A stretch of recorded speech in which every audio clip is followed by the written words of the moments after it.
स्वामी तिन्ही जगाचा आणि आई विना भिकारी.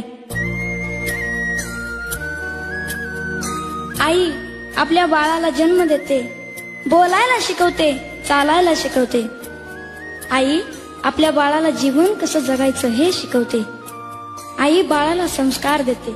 मागू कसा मी. आई म्हणजे दारातील पवित्र तुळस आणि आई म्हणजे वेदनेनंतरची पहिली आरोळी.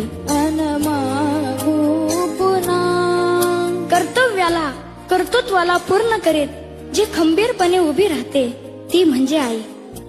आपल्या बाळाच्या मुखात जाणारा घास पाहून जिची भूक नाहीशी होते ती म्हणजे आई.